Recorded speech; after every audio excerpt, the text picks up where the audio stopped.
semuanya, halo. Assalamualaikum warahmatullahi wabarakatuh. Salam sejahtera untuk kita semua. Gimana teman-teman di sini? Apa kabar? Sehat-sehat semua? Bismillahirrahmanirrahim. Semoga sehat-sehat semua. Alhamdulillah. Amin. Terutama saya ingin mengucapkan yang terhormat kepada supporter kita dari UPT Layanan Bimbingan Konseling Universitas Negeri Jakarta. Terima kasih atas kehadirannya. Lalu juga ada media partner kita dari Econo Channel dan Era FM. Dan yang saya hormati juga para tamu undangan. Lalu juga yang paling penting adalah peserta dari training soft skill hari ini. Oke, saya ucapkan selamat datang di acara yang kita tunggu-tunggu. Mungkin teman-teman udah nggak sabar banget nih dari tadi. Kita udah dari persiapan. Selamat datang di Training Soft Skill yang kedua, Community Development Fakultas Ekonomi Universitas Negeri Jakarta. Nah, acara kali ini kami mengusung tema yaitu Guidance and Counseling Techniques in Dealing with Children. Keren banget nih. Nah, sebelumnya saya ingin memberitahu apa itu Community Development FEUNJ. Jadi, Community Development FEUNJ itu perlu kita ketahui bahwa itu merupakan salah satu lembaga kemahasiswaan di Fakultas Ekonomi Universitas Negeri Jakarta nih. Nah, Komdev FEUNJ ini berada di bawah naungan BEM FEUNJ yang ditujukan sebagai wadah kepedulian mahasiswa dalam kegiatan pengembangan masyarakat yang diarahkan untuk memperbesar akses masyarakat untuk mencapai kondisi sosial, ekonomi, budaya yang lebih baik. Sehingga masyarakat itu dapat menjadi lebih mandiri dengan kualitas kehidupan dan kesejahteraan yang lebih baik. Nah, yang menarik ini, kegiatan kami itu berupa pengajaran rutin untuk anak binaan, Komdev FE. Jadi Komdev FE itu punya anak binaan yang terdiri dari kelas 1 SD sampai kelas 1 SMP. Menarik banget kan? Yang dilakukan setiap hari Sabtu, biasanya kita pukul 10 sampai jam 1 siang. Serta kami dari Community Development FEUNJ juga melakukan pengabdian masyarakat. Lalu pengembangan masyarakat yang berupa kunjungan ke masyarakat. Nah, itu tuh untuk mengetahui kondisi warga sekitar secara langsung, membantu dan memberi penyuluhan kepada warga lokasi binaan Komdev FE. Kegiatan ini yang biasa kita lakukan itu diharapkan dapat mempererat hubungan Komdev FE dengan warga binaan kita dan di daerah pengajaran. Dan Komdev FE dapat memberikan perubahan ke arah yang lebih positif. Begitu. Mungkin itu sedikit penjelasan mengenai Komdev FE UNJ. Nah, sebentar lagi kita akan bersama-sama belajar dan menimba ilmu tentang teknik bimbingan dan konseling dalam menangani anak. Nah, itu tadi sudah sempat dibicarakan tadi di awal tentang tema Komdev Training Soft Skill hari ini. Nah, pada acara kali ini tentunya kami mengundang narasumber yang pastinya berkompeten pada bidang yang kami usung dalam tema kami.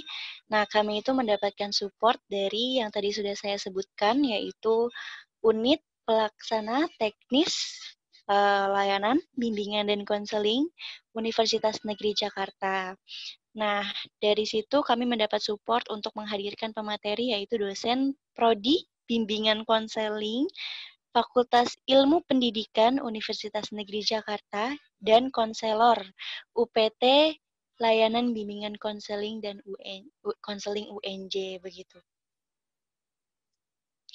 Nah, sebelumnya saya juga bersama teman-teman saya di sini sebagai moderator Sabrina. Mungkin nanti saya akan sedikit minta tolong sub begitu. Nah, namun sebelum kita masuk ke dalam materi, kita ada sedikit hal yang saya ingin ingatkan. Nih ya, ada sedikit quotes, ada sedikit hal yang saya ingatkan. Pada akhirnya, tentu kita semua, teman-teman di sini semua akan menjadi seorang pendidik, benar? Teman-teman di sini semua akan menjadi orang tua, atau bahkan di sini banyak teman-teman yang bercita-cita menjadi guru, dan semua orang pastinya akan menjadi seorang pendidik, baik di keluarga, orang tua, ataupun masyarakat. Nah, karena itulah kesempatan ini harus kita manfaatkan dengan baik supaya nanti kita bisa menjadi pendidik yang baik dan dapat memajukan bangsa. Jadi saya menyarankan teman-teman untuk mendengarkan betul apa yang akan dipaparkan oleh materi. Oke, Sabrina, mungkin bisa menampilkan CV dari pemateri kali ini. Ya, kita menunggu.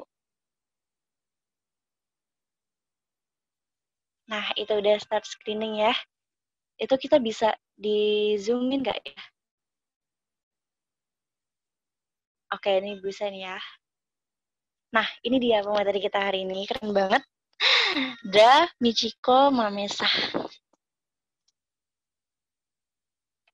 Ini teman-teman bisa baca sendiri nih, gimana nih pemateri kita pada kali ini. Pemateri kita kali ini itu benar-benar berasal dari orang yang pakar gitu dengan bimbingan dan konseling, karena kita akan membahas tentang bimbingan dan konseling. Ya, jadi Ibu Michiko Mamesa ini merupakan dosen prodi bimbingan konseling UNJ dari tahun 1989. Wow, sampai sekarang itu udah berapa tahun ya? Udah berapa tahun tuh? Sekitar 30 ya, 31. Dan ternyata Ibu Michiko Mamesa ini juga merupakan sekretaris di jurusan BK UN 2012 sampai dengan 2015. Ibu Michiko Mamesa ini keren banget, merupakan konselor di UPT Layanan Bimbingan dan Konseling UNJ, menjadi pembicara untuk para guru, orang tua, anak-anak, dan remaja terkait psikologi pendidikan dan perkembangan anak dan remaja. Oke, itu sedikit tentang Ibu Michiko. Ini pemateri kita kali ini keren banget. Oke, ini kita bisa next slide. Oke, jadi Ibu Michiko ini kita itu mendapatkan support dari unit pelaksana teknis bimbingan dan konseling UNJ.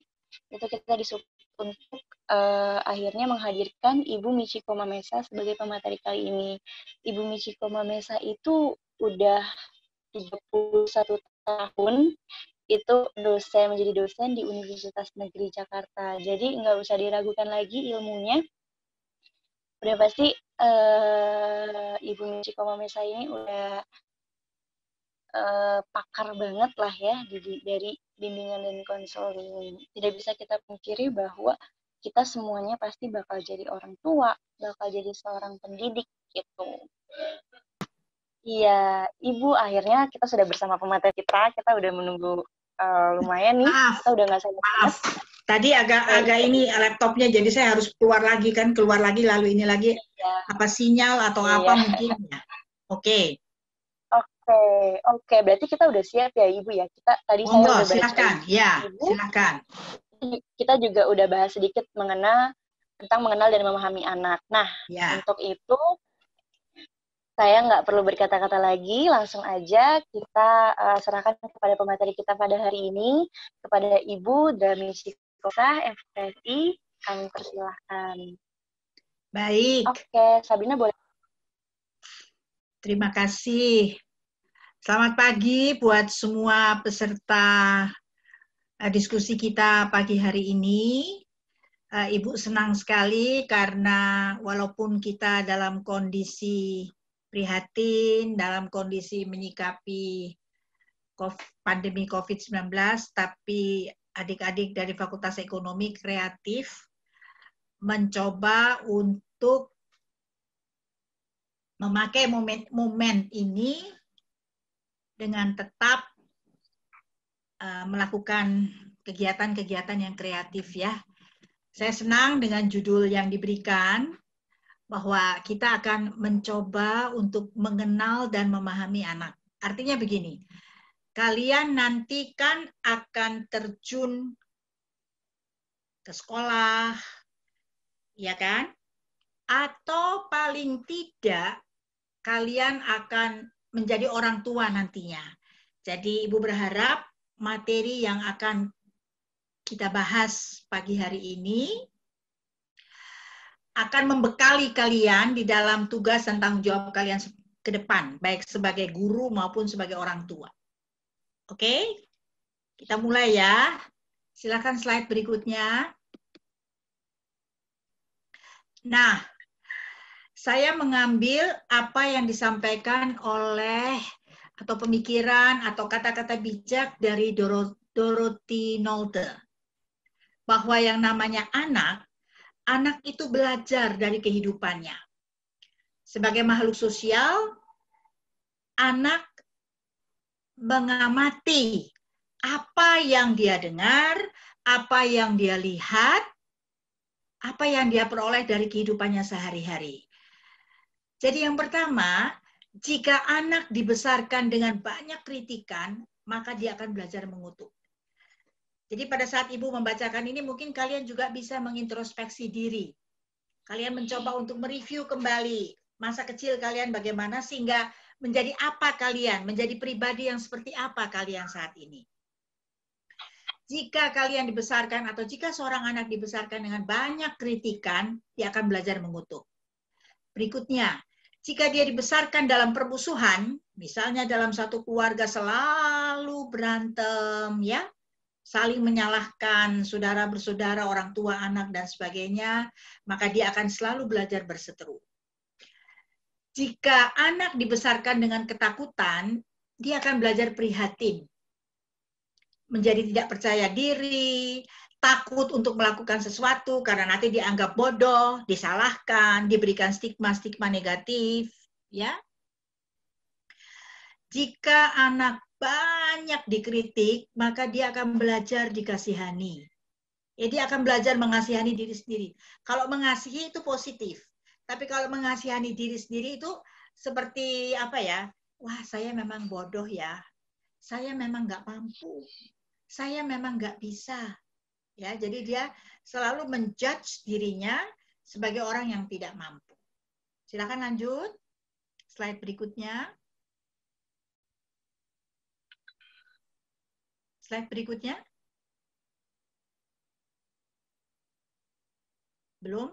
Nah, jika anak banyak dipuji, artinya apapun, sekecil apapun prestasi yang diberikan atau yang diberikan oleh anak, ya, misalnya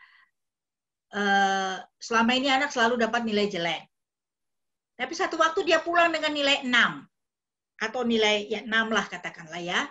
Kalau selama ini dia hanya dapat nilai 3, 4, 5, dia pulang dengan nilai 6. Mama, aku dapat nilai 6.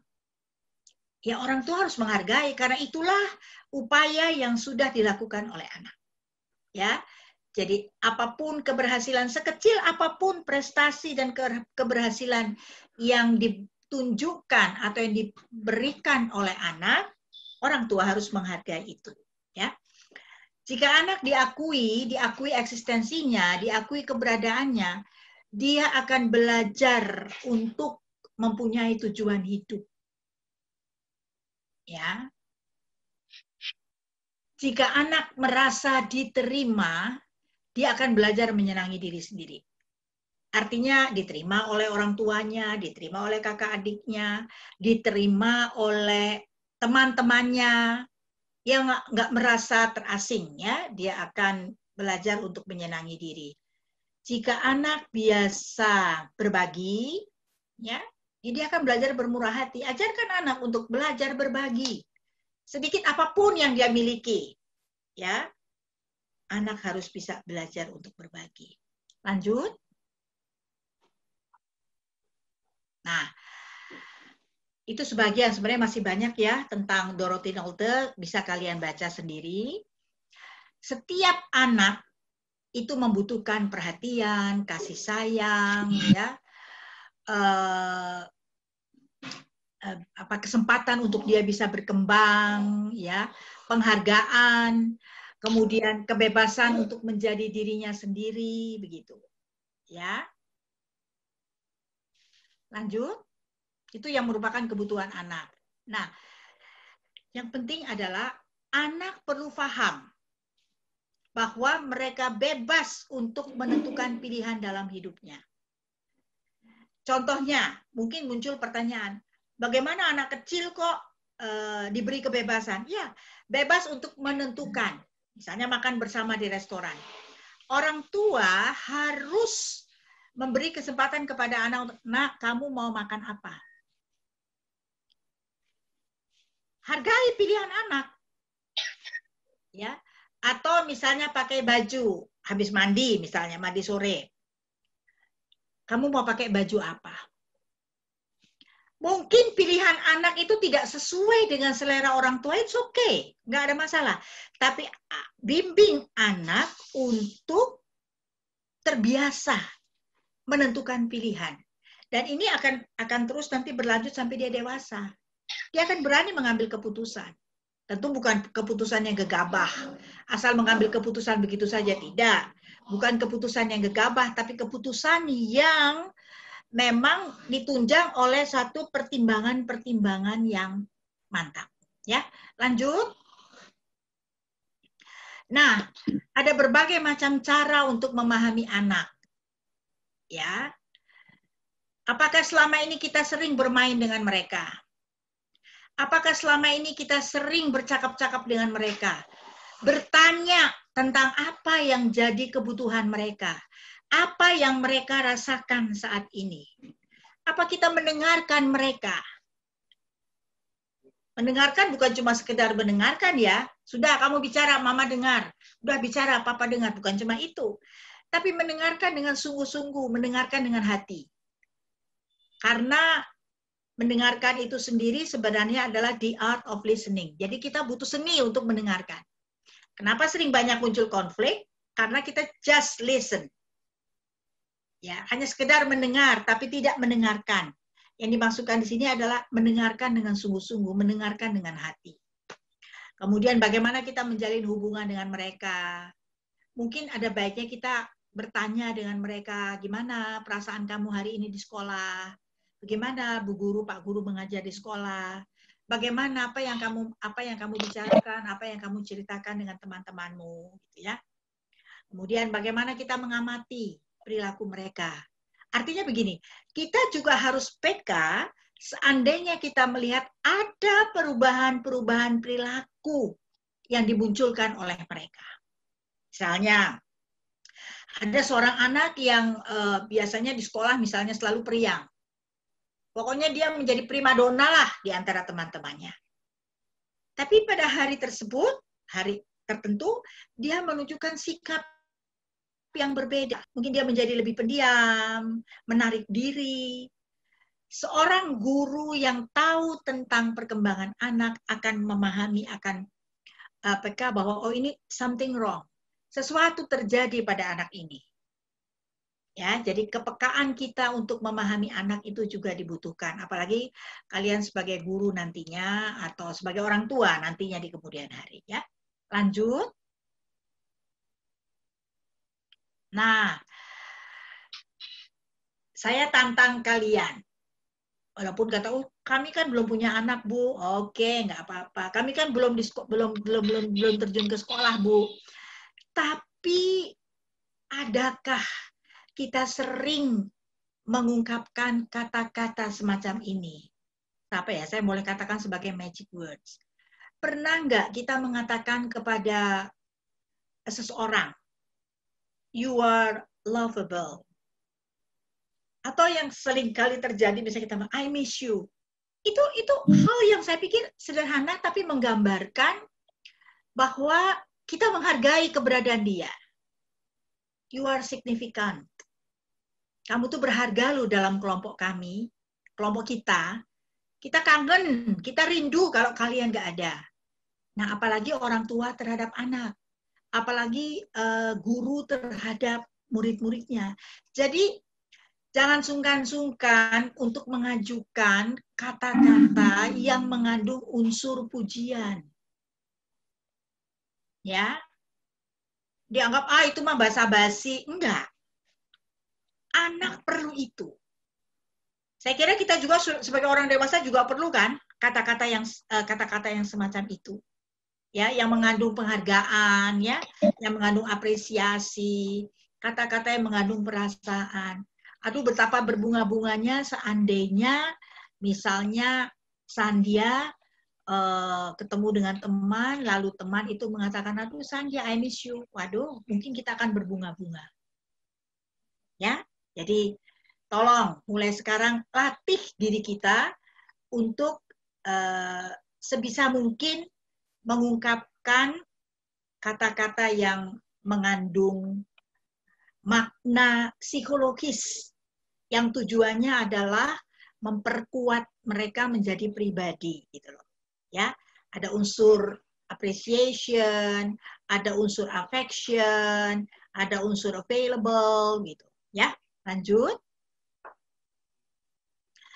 Nah, ini kita akan lihat tentang masalah-masalah yang biasa dihadapi anak.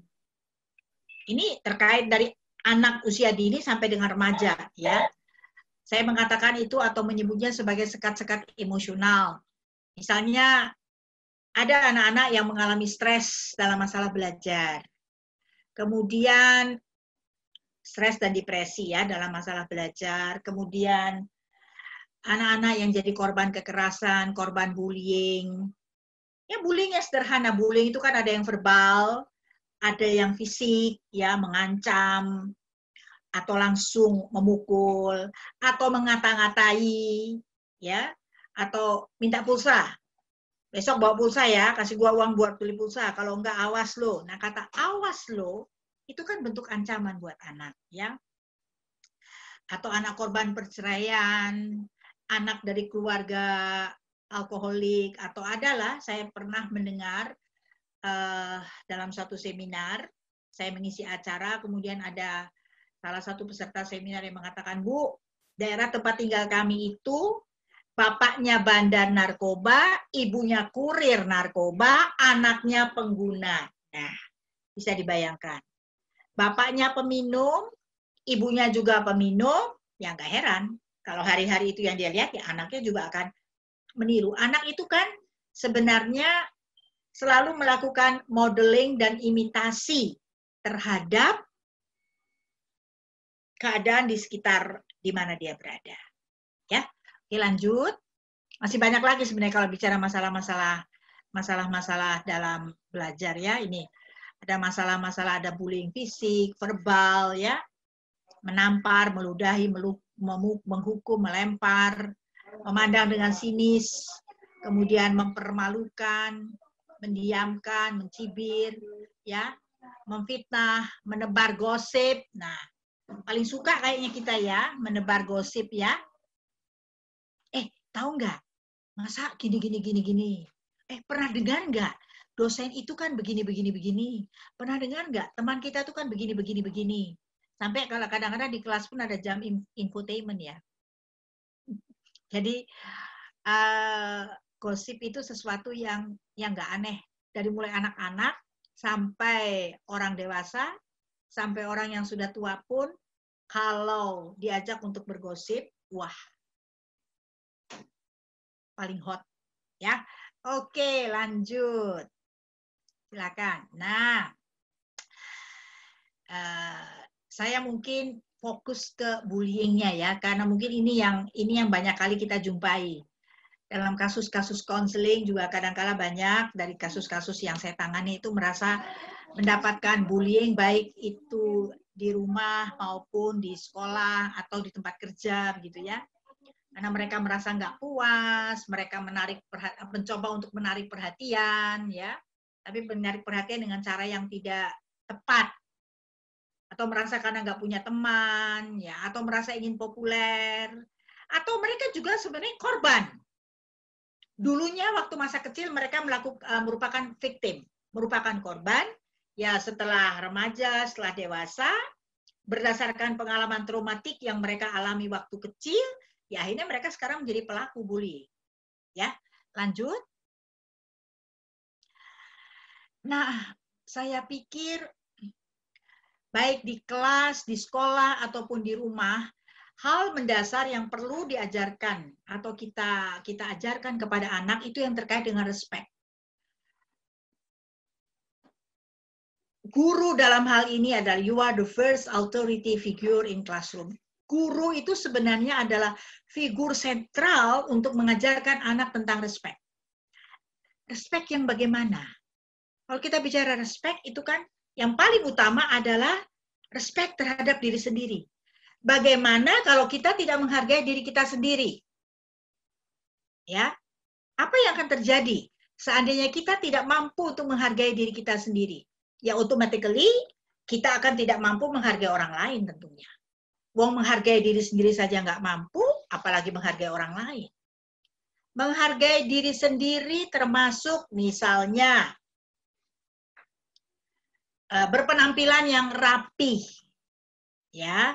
Kemudian mencoba untuk tidak menyakiti diri sendiri, menghargai diri sendiri, apapun. Nobody's perfect ya, nggak ada seorang pun yang sempurna. Pasti seseorang itu ada plus minusnya. Dia cakep tapi, dia ganteng tapi, dia pintar tapi, nah, pasti. Nggak ada orang yang sempurna, nobody's perfect. Tidak ada seorang pun yang sempurna. Termasuk juga mengajarkan anak tentang respect apa? Respect terhadap propertinya.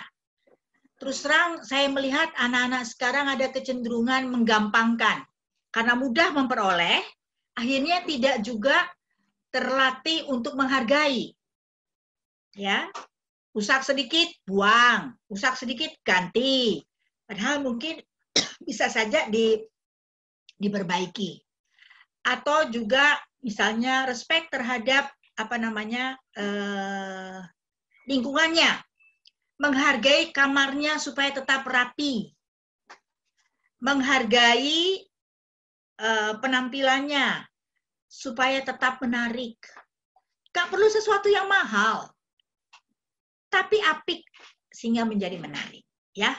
Oke, lanjut. Silakan lanjut. Nah, kalau kita bicara tentang menghargai anak, mencoba untuk mengenal karakteristik perkembangan anak, saya kira anak remaja ya, individu lah ya, supaya lebih luas. Ada dua hal yang kadangkala kita abaikan. Padahal itu menjadi sangat penting. Di satu pihak mungkin kita perlu memberikan encouragement. Ya. Tapi di satu pihak kita juga perlu memberikan praise and reward. Kita lihat apa perbedaan atau statement-statement yang menggambarkan perbedaan antara encouragement dan praise reward. Yang pertama, kalau encouragement contohnya, dorongan kan, memberikan motivasi. Seharusnya kamu bangga pada dirimu. Jadi seharusnya. Karena kadang-kadang anak tuh tidak malu untuk mengakui kelebihan yang dia miliki. Jadi kalau encouragement itu fokusnya adalah kepada diri anak. Sementara kalau praise and reward itu kita yang memberikan penghargaan. Saya bangga padamu. Jadi guru misalnya atau ibu lah ya, ibu sebagai dosen misalnya mengatakan memberikan encouragement kepada mahasiswa atau kepada kalian. Seharusnya kamu tuh bangga loh pada dirimu karena kamu punya potensi, karena kamu bisa. Beda dengan saya mengatakan saya bangga padamu. Ya sudah, that's all. Ya. Atau berikutnya, contoh berikutnya. Kamu sungguh-sungguh belajar karena sebenarnya kamu tuh pantas mendapat nilai A. Nah, kalau praise and reward-nya, karena kamu mendapat nilai A, maka ibu kasih kamu hadiah. Gitu loh. Ya, jadi sebenarnya kita harus melihat di sini kapan kita memberikan encouragement, kapan kita memberikan praise and reward. Ya, silakan lanjut. Lanjut Mbak, slide berikutnya. Nah, ini kita bicara tentang komunikasi. Saya kan dapat materi tentang konseling, dan dalam konseling itu ada komunikasi. Ya, sebelumnya saya mengatakan kepada panitia kalau konseling itu terlalu deep begitu ya. Kita lihat hal-hal yang umum saja yang sering terjadi karena di dalam konseling juga ada komunikasi. Nah, ini beberapa masalah-masalah yang biasa dialami oleh guru dan anak atau dialami oleh orang tua dan anak dalam keluarga atau antara dosen dan mahasiswa. Ya. apa yang disebut sebagai listening block. Ya. Apa yang disebut sebagai listening block? Yang pertama, judging. Kadangkala kita sering kali tanpa sadar melakukan judging. Ya. Mengkritik. Paling gampang kan mengkritik. Kayak gitu aja kok nggak bisa. Masa kayak begini kan gampang, kok kamu nggak bisa? Nah, sebenarnya mungkin bukan dia nggak bisa, tapi barangkali mungkin dia nggak mau melakukan itu. Atau advising, kecenderungannya kan orang tua sama guru sama dosen menasehati ya. Ya sudah, kamu tuh jadi anak tuh harus nurut orang tua lah, namanya juga orang tua gitu ya. Anak tuh udah bosen dinasehati terus. Di rumah dia dinasehati, di sekolah dia dinasehati lagi, ketemu temennya dinasehati lagi. Ya, misalnya. Nah, itu akan membuat komunikasi jadi stuck. Kemudian interogasi. Ini yang paling gampang toh. Kenapa kamu datang terlambat? Sebenarnya kamu tadi kesini naik apa? Kenapa kamu nggak mengumpulkan tugas? Ya Bu, soalnya saya begini, begono. Itu kenapa? Orang tuamu kenapa? Jadi selalu tanya kenapa. Anak merasa tidak nyaman karena selalu diinterogasi. Ya, beda dengan misalnya kita mengatakan, coba kamu ceritakan, kenapa kamu merasa galau? Coba kamu ceritakan sama ibu, kenapa perasaanmu merasa tidak nyaman? Itu beda. Itu kita mengeksplor perasaan. Jadi bukan menginterogasi. Ingat Bapak Ibu, jadi karena saya biasa seminar, maaf. Ingat adik-adik sekalian, bahwa kita bukan seperti melakukan investigasi atau interogasi terhadap pelaku kejahatan ya, bukan. Itu biasanya tugas aparat kepolisian. Kita guru, kita orang tua, kita dosen. Ya, pendekatannya pasti akan berbeda. Kemudian drilling, mengejek. Ini mungkin hampir sama dengan judging ya, mengejek gitu ya. Ya, mengejek mungkin pandangan mata yang sinis itu juga sudah mengejek sih sebenarnya ya. Shaming, mempermalukan. Tanpa sadar mungkin kita mengutarakan kelemahan dan kekurangan siswa atau anak di depan umum. Tahu nggak? Kamu tahu nggak? Dia itu kan begini di hadapan teman-teman yang lain sehingga teman-teman yang lain tepuk tangan. Nah, mungkin maksud kita bercanda. Ya, mungkin maksud kita itu hanya sekedar bercanda. Tapi hal tersebut membuat harga diri anak menjadi terpuruk. Anak merasa terpukul dengan mendapatkan perlakuan yang semacam itu. Ya. Kemudian menyikapi masalah dengan seadanya. Alah, kayak begitu kamu nggak bisa. Masalah seperti ini aja kamu nggak bisa. Nah, itu kan juga apa ya? Mungkin ada anak yang datang kepada kita mengutarakan perasaannya, mengutarakan kegalauannya, lalu kita menyikapi dengan seadanya. Sudah, itu masalah sepele, tenang aja. Bagaimana bisa tenang sementara dalam diri anak itu sedang bergelora. Anak sedang galau. Anak sedang konflik dalam dirinya, lalu gurunya atau orang tuanya dengan tenang aja loh, tenang. Atau misalnya ada teman yang curhat dengan kita. Curhat sambil menangis, lalu kita dengan gaya yang enteng mengatakan, udah tenang aja deh, nggak usah lu pikirin deh, tuh masalah nanti akan berlalu begitu saja. Nggak bisa. Orang yang sedang galau, orang yang sedang labil, orang yang sedang tidak nyaman dengan dirinya, nggak bisa hanya dikatakan tenang saja. Perlu ada empati yang mendalam. Perlu ada penerimaan diri. Ya. Perlu ada pengertian. Ya. Oke, silakan berikutnya. Lanjut, Mbak. Ya. Tadi sudah ajarkan anak tentang respek, sudah. Nah, tips untuk menangani anak. Be a good listener. Kita harus menjadi pendengar yang baik. Ya, saya katakan tadi, Be a good listener, active listening. Ya. Kemudian kita harus menggunakan komunikasi yang reflektif. Komunikasi yang reflektif itu sebenarnya ada konseling di dalamnya. Jadi misalnya ada anak yang datang langsung misalnya mengatakan kepada kita, Bu Guru atau Pak Guru, saya lagi sebel, saya lagi kesel, saya lagi nggak nyaman, saya lagi dongkol, saya lagi kecewa. Itu yang dia ungkapkan. Nah, komunikasi yang reflektif itu adalah misalnya, oke, Bu Guru atau Pak Guru paham dengan apa yang kamu katakan. Tapi bisakah kamu coba utarakan perasaanmu yang mendalam tentang kecewa itu apa? Apa sekiranya yang mendorong kamu untuk merasa kecewa? Apa yang melatar belakangi sehingga kamu marah sekali dengan dia? Misalnya. Jadi itu komunikasi-komunikasi yang reflektif, ya. Kemudian memberikan kebebasan kepada siswa atau anak. Kebebasan yang bertanggung jawab ya, bukan sekedar bebas akhirnya kebablasan, tidak.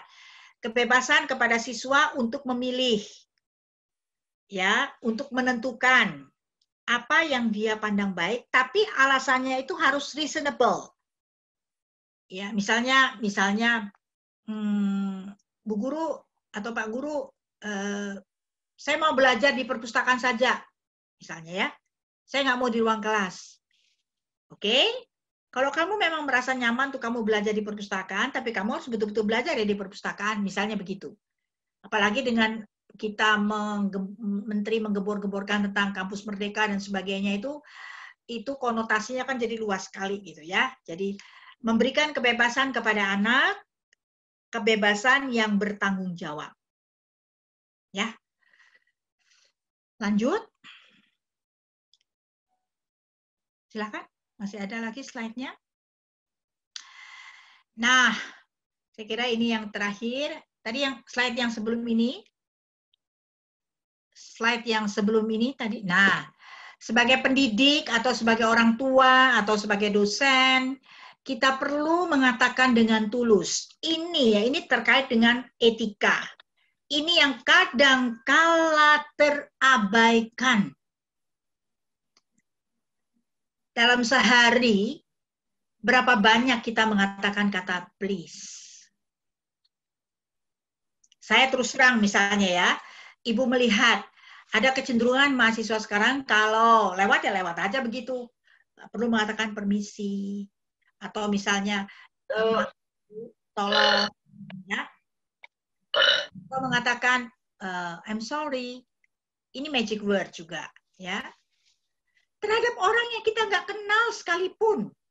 Kesenggol gitu di Transjakarta. Ya udah, saling lihat aja. Oh sorry, maaf. Itu kata-kata sederhana tapi menunjukkan bahwa kita berkelas gitu loh. Ya, bahwa kita berkarakter. Thank you. Ya. Kalau antara teman misalnya atau orang tua dengan anak atau dosen dengan mahasiswa, nggak ada salahnya kita mengatakan I miss you. Kok ibu kangen ya? Udah lama nggak lihat kamu. Kenapa kamu? Sudah berapa lama kamu nggak kuliah? Misalnya gitu. Ya. Atau sebagai orang tua. Sebagai orang tua kita mungkin secara terbuka mengungkapkan perasaan kita kepada anak. I'm praying to you. Sebagai orang tua, Ibu selalu doakan kamu ya nak, supaya kamu berhasil, supaya kamu punya masa depan yang lebih baik dari kami orang tua, misalnya. Ya, jadi saya pikir kita perlu mulai melatih diri untuk mengungkapkan secara tulus magic word semacam ini. Please, I'm sorry, thank you, I miss you, I'm praying to you. Ya, jadi bukan hanya lip service, tapi memang betul-betul tulus kita ungkapkan itu kepada anak-anak kita, kepada mahasiswa kita, kepada murid-murid kita, atau kepada orang lain dimanapun yang kita jumpai yang kita nggak kenal, misalnya. Ya, jadi saya berharap, saya kira ini slide terakhir, seingat saya ya. Ya Ibu, ya moderator, ini slide Ibu terakhir kan? Atau masih ada? Seingat saya ini slide saya terakhir. Iya Ibu, ini yang terakhir. Oke. Nah, saya kira itu yang saya bisa sampaikan sebagai bekal buat kalian dalam kalian misalnya nanti melakukan PKM di sekolah atau praktek-praktek terkait dengan mata kuliah tertentu, atau kalau jauh ke depan dikaitkan dengan pada saat kalian menjadi orang tua nantinya. Terima kasih. Nanti kita mungkin berkembang melalui diskusi. Saya kembalikan kepada moderator. Silahkan. Baik, luar biasa ini Ibu, materi dari Ibu Michiko. Langsung aja nih, mungkin teman-teman udah nggak sabar mau tanya ya. Kita langsung aja masuk kepada sesi tanya jawab. Ini di kolom Q&A udah banyak sekali yang bertanya. Mungkin kita akan pilih salah satu, yaitu Nada Trisandi. Nada Trisandi boleh raise hand. Oke, mungkin boleh dibacain aja sama saya bacain, boleh ya Ibu ya? Boleh, boleh, boleh. Boleh, Saya silakan. bacain ya, Ibu Kak juga udah Nada baca, ya. silakan. Tadi agak putus-putus, biar teman-teman juga tahu. Ini Kanada Trisandi, pertanyaannya, halo Ibu, saya mau nanya. Jadi saya pernah ngadepin anak yang mind blocking untuk suatu hal. Misalnya dia nggak suka desain, tapi bukan karena nggak bisa, tapi lebih pada udah ngerasa susah duluan. Gimana cara menghilangkan mind blocking yang seperti itu, ya Bu ya? Terima kasih. Ini pertanyaan dari Kanada ya, boleh dijawab Ibu? Saya langsung jawab ya. Iya. Ya, baik. Saya pikir kalau kita bicara mind blocking, itu kita harus lihat dulu. Kenapa mind blockingnya sampai ada? Ya, karena statementnya di sini kan bukan karena dia nggak bisa, tapi dia nggak suka. Nah, ini kan terkait dengan perasaan. Bukan karena dia nggak bisa, tapi dia nggak suka. Nah, saya tidak tahu bagaimana latar belakangnya anak tersebut sampai mengalami mind blocking. Mungkin ada pressure yang dia terima. Misalnya pressure dari orang tua. Ada tekanan yang dia terima dari orang tua. Ya. Atau cara orang tua mengutarakan. Atau juga bersumber dari dirinya. Karena dia pernah mengalami kegagalan dulu. Karena di sini dikatakan kan, dia nggak suka desain, tapi bukan karena nggak bisa, tapi lebih pada udah ngerasa susah duluan. Jadi kadangkala itu kita itu kalah sebelum bertempur. Kalau menurut saya, bukankah keberanian kita mengambil sikap itu merupakan langkah awal? Kalau kita tidak berani mengambil sikap, kita akan stagnan.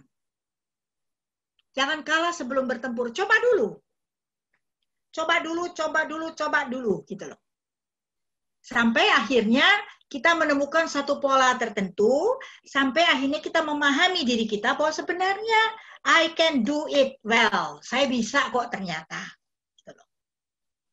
Saya juga nggak tahu bagaimana lingkungannya. Mungkin dia pernah mengalami kegagalan, lalu diejek, atau ya dipermalukan, sehingga akhirnya dia membentuk mind blocking dalam dirinya bahwa saya nggak bisa. Padahal bukan karena tidak bisa, tapi dia nggak berani untuk melangkah.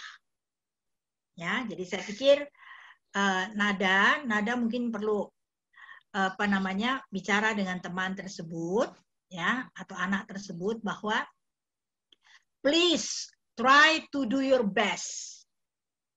Jadi kata-kata motivasi semacam itu yang perlu ditanamkan. Please try your best. Do your best. Ya, saya kira itu moderator jawaban dari saya. Baik Ibu, terima kasih itu untuk jawaban Kak Nada ya, Kak Nada Trisandi, terima kasih atas pertanyaannya. Oke, ini udah ada yang raise hand ya, kita coba dari tadi Sesanti Putri, Kak Sesanti Putri. Pertanyaannya adalah, bolehkah kita menekankan kalimat ya, tidak, terima kasih, dan maaf itu Ibu? Boleh nggak tuh Bu kata-kata itu ditekan gitu? Ditekan maksudnya ditekan mana? Ditekan apa maksudnya? Ditekan itu pengertian ditekan disampaikan berkali-kali atau bagaimana? Mana penanyanya coba tolong. Bolehkah? Bolehkah kita menekankan kalimat ya, tidak, terima kasih, dan maaf gitu. Jadi ngomongnya ditekan itu Ibu. Oh, penekanan, apa namanya? Penekanan. Aksennya ya, Ya. aksentuasinya. Tergantung, itu sangat situasional. Maksud saya situasional artinya ada kan misalnya kata terima kasih. Aduh, terima kasih ya. Saya kira itu ungkapan ekspresi yang wajar. Kalau kita mendapatkan present yang kita harapkan gitu loh. Saking senangnya sekali gitu. Aduh, terima kasih ya, terima kasih ya. Nah, saya kira itu hal yang wajar. Atau misalnya kata tidak. Tidak boleh ya. Misalnya anak sudah berkali-kali ditegur untuk jangan, tapi dia tetap lakukannya. Mungkin kita perlu sedikit menaikkan 1 oktav. Tidak boleh ya. Gitu. Tidak boleh ya. Tapi dengan apa ya, tanpa tidak boleh ya. Nah, tidak boleh ya, karena itu berbahaya. Kadang-kadang kan kita hanya mengatakan jangan, tidak, tapi reasonnya nggak jelas. Nah, itu yang membuat anak penasaran. Kenapa nggak boleh? Pokoknya nggak boleh aja. Ya, kenapa nggak boleh, Bu Guru? Iya, nggak boleh. Nah, itu yang membuat blocking komunikasinya.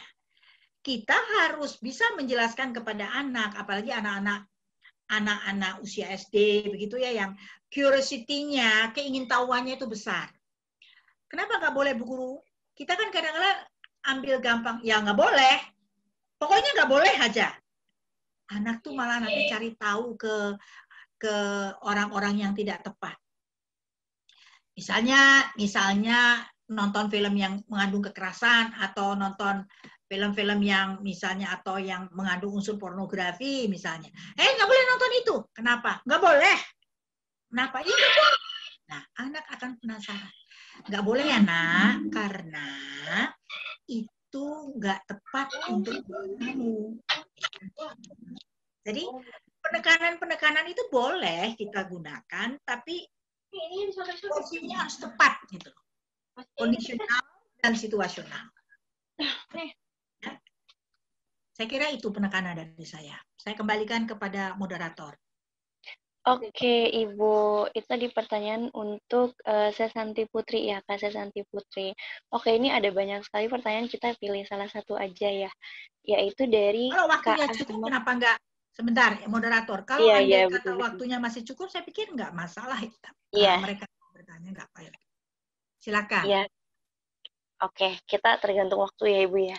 Jadi ini pertanyaan dari Kak Ahmad Faisal nih. Selamat pagi Ibu Michiko, saya Faisal dari UNJ. Saya mau bertanya, apa tanggapan Ibu mengenai orang tua yang terlalu realistis saat menanggapi anak yang sedang mengutarakan cita-citanya. Misalnya, jangan ketinggian mimpinya, udah belajar aja dulu sana yang benar. Apakah itu bisa mempengaruhi anak, terutama dalam memilih keputusan pada saat dewasa nanti? Itu pertanyaan dari Ahmad Faisal Ibu. Ya, terima kasih. Ini pertanyaan yang menantang sebenarnya ya. Jadi di satu pihak wajar orang tua mengajarkan anak untuk berpikir realistis. Itu hal yang wajar. Tapi di satu pihak anak juga punya cita-cita. Anak juga punya masa depan. Misalnya begini. Anak ingin menjadi dokter. Ingin kuliah di fakultas kedokteran. Sementara orang tua sendiri menyadari bahwa untuk kuliah di fakultas kedokteran itu biayanya tinggi, misalnya. Dan mereka mengukur diri bahwa mereka nggak mampu. Tentu orang tua akan mengatakan, ya sudah, kamu realistis lah. Kan kamu tahu keadaan ekonomi keluarga, kamu tahu keadaan ekonomi orang tua, bahwa kami nggak mampu untuk menyekolahkan kamu di fakultas kedokteran, misalnya. Ya wajar ya orang tua bersikap atau bereaksi seperti itu. Tapi wajar pula seandainya anak berpikir, oke ya, saya juga harus realistis. ternyata orang tua saya nggak mampu untuk menyekolahkan saya atau membiayai kuliah saya di Fakultas Kedokteran. Tapi saya tetap ingin jadi dokter, misalnya. Ya, oke, dari sekarang saya akan berusaha. Misalnya dia kelas 1 SMA. Sekarang saya kira peluang-peluang untuk cari uang nyambi-nyambi itu banyak ya. Misalnya dengan berdagang online, dengan ya macam-macam lah. Saya kira kondisi sekarang itu membuat kita menjadi sangat kreatif untuk meng-create satu bidang pekerjaan tertentu. Ya. Jadi orang tua nggak bisa disalahkan, orang tua menggiring kita untuk berpikir realistis, tapi itu bukan berarti mematikan, ya saya katakan, bukan berarti mematikan cita-cita kita. Masih banyak jalan menuju ke Roma. Kalau kalian dari misalnya kelas 1 atau kelas 2 SMA, misalnya mulai sedikit demi sedikit, ya belajar dagang online, atau ya banyak hal lah ya yang bisa dilakukan untuk cari uang sambilan, atau memberi les, privat les untuk anak-anak SD, anak-anak SMP misalnya, atau di luar jam sekolah misalnya ojek online, banyak hal yang bisa kita lakukan untuk mengumpulkan. Karena saya sering kali melihat di beberapa tayangan-tayangan reality show, reality show di TV ya, itu kalian mungkin masih ingat ada anak seorang tukang beca, ya, yang di UNES atau UNESA Semarang, UNES kalau nggak salah. Dia datang ke wisuda itu dengan naik becak, bapaknya yang mengayu becak. Dia lulus dengan cum laude 3,85 atau 3,86 waktu zaman Pak SBY Presiden. Akhirnya dia dapat beasiswa untuk melanjutkan S2 di Inggris, Birmingham, University of Birmingham. Akhirnya sama profesornya dia bilang, lanjut lagi ambil S3. Siapa mimpi sih anak tukang becak bisa kuliah di Birmingham, London sana? Anak tukang becak loh. Hanya anak tukang becak. Itu kan nggak apa ya. Silakan kalian baca, kalian searching itu ada kok ceritanya. Dan saya ingat sekali. Jadi dia waktu ke tempat wisuda itu dia di naik becak dan bapaknya yang mengayuh becak. Sekarang dia udah selesai dan sudah pulang dan mengajar di Semarang. UNES atau UNESA, saya lupa. UNES atau UNESA. Ini dari Fakultas Ekonomi apa gitu loh. Ya. Tapi karena ekspektasinya yang tinggi, cita-citanya yang tinggi, itu mengalahkan. Apa anak itu tidak berpikir realistis? Apa orang tuanya tidak berpikir realistis? Mana mimpi sih orang tua yang tukang becak bisa menyekolahkan anaknya ke Birmingham, Inggris? Dia dapat beasiswa bidik yang pertama S1-nya bidik misi, S2, S3-nya itu dapat LPDP dari pemerintah Indonesia. Ya. Jadi nothing is impossible. Everything is possible. Terima kasih. Nothing is impossible, everything is possible. Begitu ya Ibu jawaban dari pertanyaan tadi Kak Faisal ya? Iya. Ya, kalau menurut saya itu kuncinya. Everything is possible. Ya. Kalau kita punya keinginan yang kuat. Oke, ini kita langsung ke pertanyaan selanjutnya. Ada pertanyaan menumpuk nih Ibu. Ini sekarang dari Anonim. Selamat pagi Ibu, izin bertanya bagaimana cara kita menghadapi orang yang salah menilai diri kita? Atau kita sering berpikiran negatif terhadap pada diri kita sendiri? Orang yang salah menilai diri kita? Iya, dan kita berpikir negatif terhadap diri kita sendiri. Orang salah menilai diri kita itu kan juga mungkin karena performance kita. Gitu loh. Lalu penilaian itu penilaian seseorang terhadap kita itu biasa terkait dengan like and dislike. Itu kata kuncinya. Ya. Orang lain di tempat kerja pun demikian kan. Pimpinan menilai kita berdasarkan prestasi kerja, lalu ada unsur like and dislike. Di mana-mana Di dalam hidup inilah pasti ada like and dislike. Di kampus juga ada. Di dalam kelas juga ada. Dalam pertemanan, dalam kelompok kecil pun ada yang namanya like and dislike itu. Karena itu menyangkut perasaan. Jadi menurut saya, kalaupun ada teman atau orang lain menilai kita negatif, it's okay. Nggak ada masalah.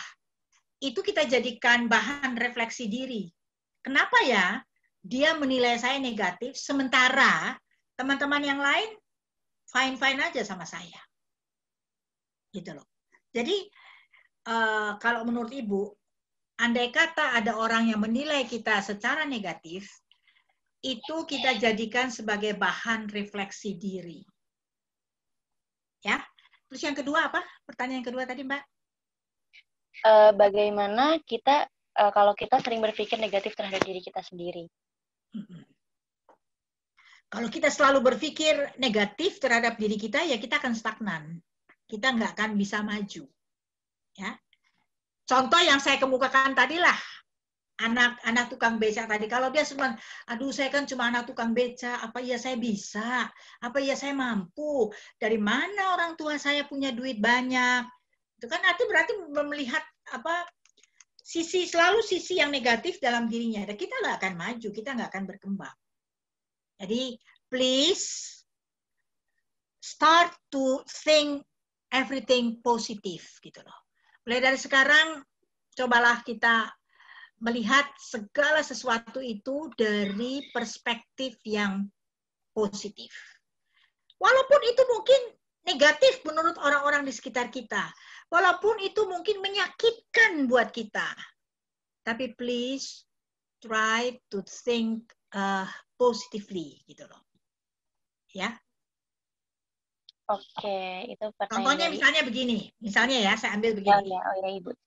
Misalnya begini, Ibu jadi teringat. Misalnya begini. Kalian harus ke bandara karena harus berangkat karena ada proyek besar gitu loh. Kalian harus tanda tangan di proyek. Nilainya mungkin MM-an lah, miliaran lah gitu. Kalian berangkat dari Jakarta, kemudian ditunggu di Surabaya atau di Makassar misalnya sekian jam ke depan.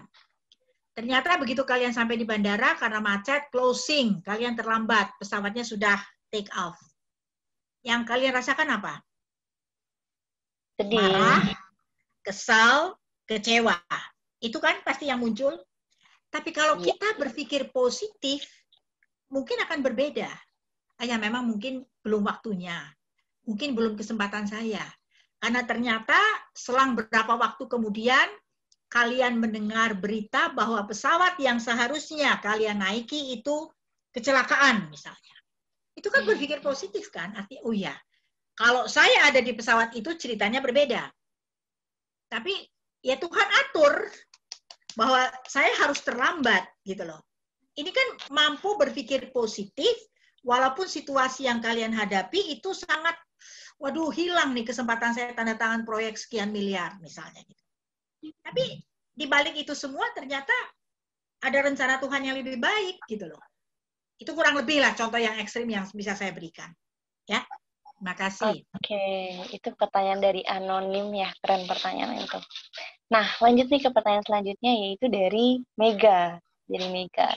Izin bertanya Ibu Michiko, bagaimana cara kita memahami apa yang terjadi terhadap seorang anak ketika anak tersebut merasa untuk lebih baik menyimpan masalahnya sendiri atau belum bisa terbuka kepada orang lain karena anak ini merasa kita bukan orang yang tepat untuk menjadi tempat untuk bercerita.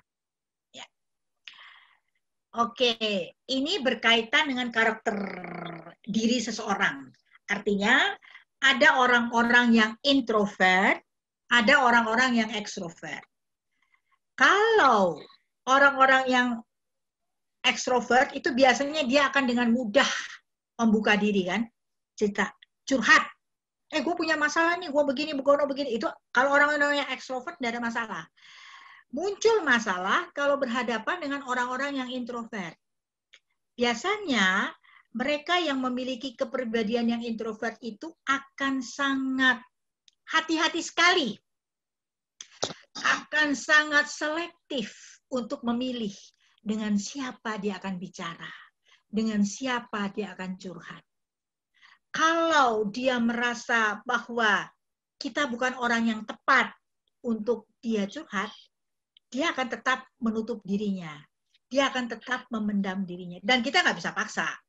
Karena kadang-kadang kan kita, misalnya kadang-kadang kita mengutarakan begini, ada apa sih lu kok diem aja, ngomong dong, gitu kan, sambil diuyak-uyak. Ada apa sih, bicara dong, cerita dong. Kalau dia nggak nyaman dengan kita, jangan dipaksa. Please deh. Lebih baik kita mencoba untuk mengarahkan atau mengatakan kepada dia, it's okay. Kalau kamu belum mau cerita sama kami nggak masalah. Mungkin besok atau lusa kamu sudah siap untuk cerita. Jadi jangan sekali-kali memaksa mereka untuk mau bicara secara terbuka dengan kita. Atau kita bisa alihkan kepada, oke, kalau kamu nggak yakin sama kami, kamu mau bicara dengan siapa? Silahkan. Jadi kita beri opsi, kita beri pilihan kepada yang bersangkutan untuk mau bicara kepada siapa. Sambil mungkin kita tekankan bahwa memendam masalah itu tidak sehat. Ya, manusia sebagai makhluk sosial pasti butuh orang lain, tempat di mana dia mengadu. Selain Tuhan, ya, selain Tuhan. Karena memendam masalah itu menjadi sangat tidak sehat. Bisa jadi penyakit. Jadi lebih baik buat kalian-kalian juga, kalau kalian sedang punya konflik, sedang punya problem, sedang punya masalah dengan siapapun, carilah orang yang kalian pandang tepat, bisa mengerti dan memahami kalian, ungkapkanlah itu. Bisa dengan teman, bisa dengan sahabat, bisa dengan dosen PA, bisa dengan konselor, bisa dengan guru BK, bisa dengan ustadz, dengan siapa saja yang kalian pandang tepat. Karena hati kan ya, cocok enggaknya kan. Ya, saya kira itu. Jangan memendam masalah, sebaiknya diutarakan. Baik, itu untuk Mega ya. Iya, selanjutnya ini pertanyaan dari Kak Nawang. Saya ingin bertanya, tadi disebutkan ada sekat-sekat emosional pada anak, seperti depresi, stres masalah belajar, terus anak korban kekerasan. Nah, dari hal tersebut tentunya memberikan kesan tersendiri pada anak, berupa tekanan. Terlebih anak tersebut sulit untuk terbuka pada orang lain. Nah, bagaimana solusi terbaiknya Ibu untuk hal itu? Oke. Yang jelas kita harus paham siapa mereka. Artinya usia anak itu juga mempengaruhi kan. Ada anak usia dini, atau anak remaja, atau anak dewasa awal, dewasa muda, usia itu juga mempengaruhi. Jadi kalau bicara, katakanlah kita lihat remaja deh ya, yang paling gampang remaja misalnya. Remaja itu kan sangat labil. Ya, remaja kan sangat labil, emosinya cepat terpancing. Ya. Moody. Jadi ya kalau dia mau belajar dia belajar, kalau enggak ya enggak gitu loh. Enggak mau dipaksa dan tidak bisa dipaksa. Sementara mungkin kita sebagai guru tahu persis, atau kita sebagai orang tua tahu persis, kalau dia nggak belajar, maka dia nggak naik kelas. Mungkin sudah ada warning dari guru kelasnya. Nah, bagaimana meyakinkan anak bahwa belajar itu penting? Mungkin kita panggil anak secara pribadi, ya, jangan di depan umum, jangan di depan kakak adiknya. Kalau orang tua misalnya manggil anak, panggil anak di kamar, di tempat tersendiri, jangan di depan kakak adiknya. Karena nanti kakak adiknya, tuh kan, jadi bahan ledek-ledekan dari kakak adiknya. Panggil anak secara pribadi, lalu ajak bicara. Misalnya begini, bisa saja kan orang tua mengatakan begini misalnya, Papa Mama itu sebenarnya sangat sayang sama kamu. Papa Mama tuh bangga sama kamu. Tapi dengan menurunnya prestasi belajarmu, kami jadi khawatir. Jangan-jangan nanti kamu atau kami dapat panggilan dari pihak sekolah. Misalnya. Jangan bilang nggak naik kelas, itu ekstrim. Kami akan dapat panggilan dari pihak sekolah. Jadi Papa Mama berharap sebelum kami dapat panggilan dari pihak sekolah terkait dengan kemajuan belajarmu, ya kamu belajar deh dari sekarang ya, lebih serius belajar. Bermain boleh, olahraga boleh, tapi belajar juga harus mendapat porsi yang sama. Belajar juga harus mendapatkan porsi yang perlu perhatian khusus, begitu loh. Jadi ajak anak untuk dialog. Kalau anak itu diajak dialog baik-baik, saya kira mereka juga punya perasaan kok, sama seperti halnya orang tua. Tapi please, saya mohon jangan permalukan mereka di antara teman-temannya, atau kalau orang tua, jangan permalukan anak itu di depan kakak adiknya. Karena dia juga punya perasaan. Ya, saya kira itu. Jadi, sekat-sekat emosional itu sebenarnya yang paling baik adalah to prevent, kan? To prevent is better than to cure. Sebenarnya yang paling baik adalah preventifnya. Jadi jangan sampai muncul depresi, jangan sampai muncul stres. Tapi itu kan situasi yang sangat sulit ya. Sulit diprediksi. Contohnya, dia berangkat dari rumah happy. Wah, ingin ke sekolah tuh dengan happy sekali perasaannya. Tapi sampai di sekolah, di kelas, ketemu guru yang marah-marah. Nggak jelas. Pengaruh nggak ke mood anak? Pasti. Nah, itu maksud saya. Jadi, bagaimana kita menjaga supaya mood anak, perasaan anak itu juga stabil. Ya, jangan sampai stres dan depresi itu menjadi berkepanjangan. Jadi yang namanya orang tua, yang namanya guru, yang namanya dosen, itu harus sensitif PK untuk melihat perubahan-perubahan perilaku yang dimunculkan oleh anak. Ya, saya kira itu. Baik, itu untuk jawaban Kanawang ya. Jadi sekat-sekat itu seorang guru, dosen, pengajar itu juga harus mengerti ya Ibu ya. Ya, harus PK. Oke, kita langsung ke pertanyaan berikutnya. Kira-kira kita masih ada 25 menit lagi untuk sesi tanya jawab. Silakan. Kita coba bahas tuntas semuanya. Kalau misalnya mungkin nanti kurang, nanti bisa kita siasati. Oke, pertanyaan selanjutnya adalah dari Dwi Desi. Nah, dari Kak Dwi Desi ini bertanya bagaimana cara kita memulai menjalin komunikasi dengan orang tua yang baik. Apabila anak itu selalu merasa cemas jika ingin berbicara dengan orang tua sehingga merasa malas untuk mengatakan apapun. Dan bagaimana apabila anak menghadapi overprotektifan orang tua. Begitu, Ibu. Jelas Jadi ini Ibu ya? masalah komunikasi kan ya? Iya, komunikasi terhadap orang tua. Gitu. Oke. Kita harus mengacu, jadi kalau kita bicara komunikasi, komunikasi itu akan efektif kalau kedua belah pihak, dalam hal ini baik komunikan maupun komunikator, atau kita bicara dalam konteks orang tua dengan anak lah ya, orang tua juga mau membuka diri untuk berkomunikasi dengan anak, sehingga akan mendorong anak juga membuka diri untuk mau berkomunikasi dengan orang tua. Harus dibedakan antara listening and hearing. Kalau hearing itu kan, ya hearing, just hearing.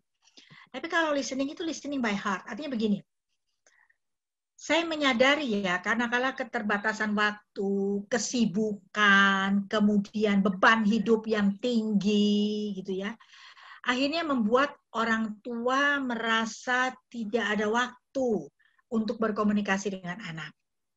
Berkomunikasi dengan efektif loh maksud saya, bukan sekedar Bapak Ibu pergi dulu ya, kamu ke kampus nanti ya, ini kunci rumah, jangan lupa ya kunci rumah, bukan cuma itu loh ya. Itu juga komunikasi, tapi bukan komunikasi, itu komunikasi yang hanya searah. Tapi yang saya maksudkan di sini adalah komunikasi yang memang totally, komunikasi yang memang betul-betul utuh, verbal dan non-verbalnya, gitu loh. Barangkali perlu ada semacam kesepakatan, ya, perlu ada semacam komitmen antara orang tua dengan anggota keluarga, dengan anak-anak, misalnya begini, oke, misalnya Bapak Ibu bekerja, anak-anak kuliah, gitu ya, atau sekolah, tapi setiap malam misalnya, atau setiap pagi usahakan sebelum berangkat, semua kita kumpul bersama. Misalnya ini ya, sholat subuh bersama, sholat subuh berjemaah misalnya, atau berdoa bersama sebelum pergi, atau kita sepakat ya, kalau misalnya kita makan di restoran setiap akhir minggu misalnya seminggu sekali atau 2 minggu sekali makan di restoran, tidak ada yang boleh main HP. Itu kesepakatan. Karena kenyataannya sekarang kan kita lihat kita duduk berkeliling di meja makan, tapi masing-masing sibuk dengan gadgetnya. Jadi sama-sama duduk, tapi terus masing-masing bersibuk diri dengan gadgetnya. Nah, itu harus disepakati, itu hal-hal sederhana yang saya pikir harus disepakati antara orang tua dengan anak. Sehingga komunikasi menjadi efektif. Jangan sampai orang tua mengatakan main HP dibatasi, tapi orang tua sendiri kemana-mana HP-nya dikekepin misalnya, dipegang terus. Nah, itu kan nggak fair. Jadi kalaupun ada regulasi yang diterapkan dalam satu keluarga, harus ada komitmen bersama setiap anggota keluarga untuk melaksanakan regulasi itu. Sehingga nggak timpang. Gitu loh. Jadi pesan saya adalah mulai dari sekarang belajar untuk berkomunikasi dengan hati. Belajar untuk mendengarkan dengan hati. Mungkin anak akan bertanya, tapi orang tua saya marah-marah melulu. Oke. Kalaupun marah-marah melulu, kan bisa tulis surat. Ada loh orang tua mungkin yang lebih nyaman kalau misalnya, atau anak lebih nyaman misalnya menulis surat. Stempel aja di kulkas atau taruh di tempat tidur atau taruh di satu tempat yang strategis. Bisa saja. Itu kan juga bentuk komunikasi. Seandainya. Atau menggunakan HP. Tapi orang tua juga kadangkala kalau komunikasi menggunakan HP itu cuma buat tanya kan. Kamu di mana? Kamu kapan pulang? Hati-hati ya. Ayo pulang cepat, nggak ada orang di rumah. Nah, jadi komunikasi yang sifatnya one way.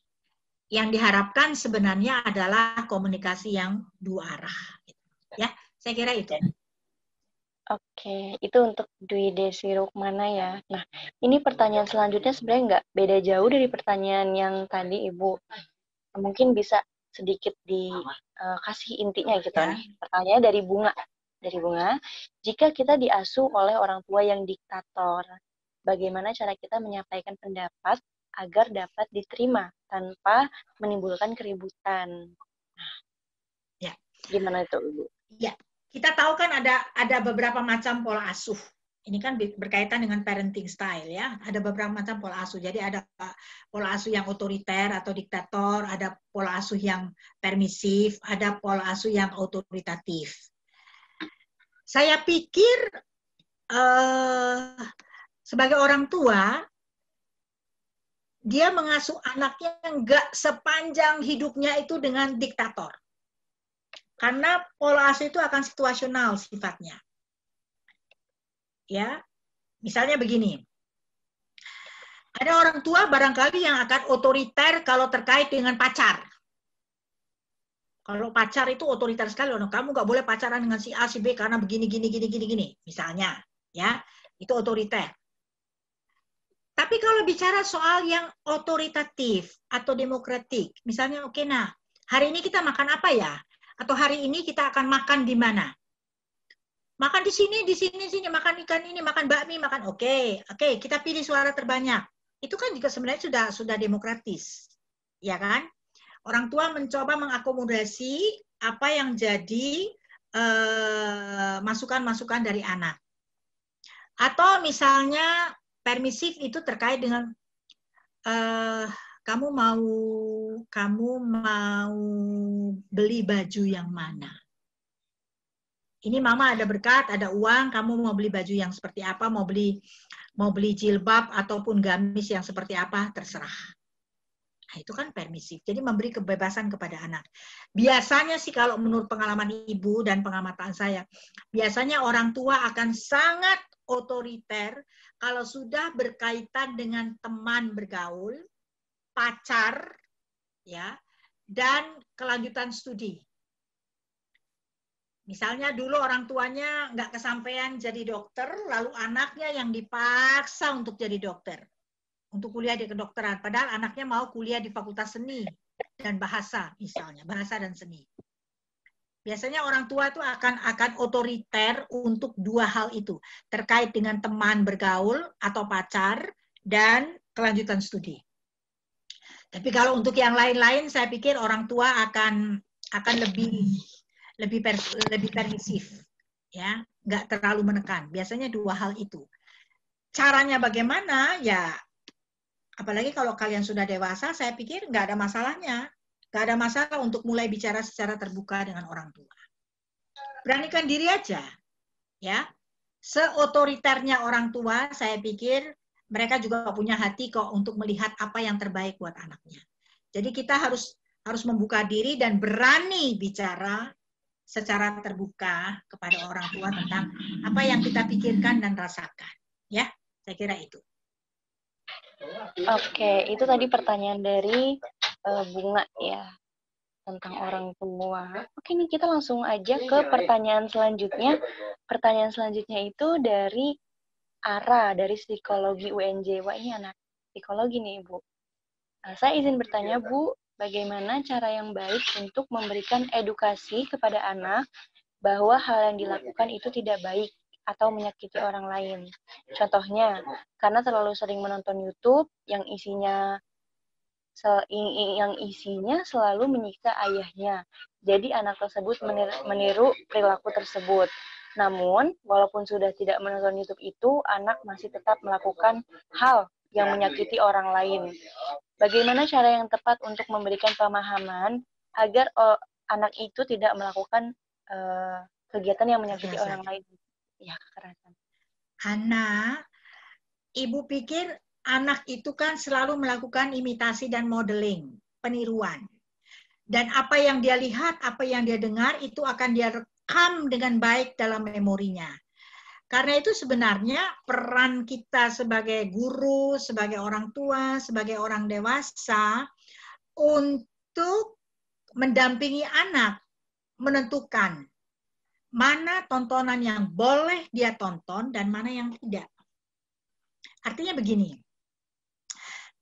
ibu juga punya cucu ya, cucu keponakan saya juga umur 2-3 tahun, itu kalau mau makan, pasti harus diputerin dulu YouTube yang lagu-lagu anak, film-film anak-anak. Saya katakan sama mamanya, kamu harus pilih mana YouTube yang edukatif, mana yang tidak. Ya tante, soalnya kalau nggak dipasangin YouTube dia nggak mau makan. Ya, anak umur 2-3 tahun ya. Ya udah, nggak apa-apa. Tapi tolong kamu pilih. Karena kebetulan mamanya juga guru PAUD. Jadi tolong kamu pilih. Kamu kan tahu, punya kriteria, mana tayangan-tayangan YouTube yang edukatif, yang mendidik, mana yang tidak.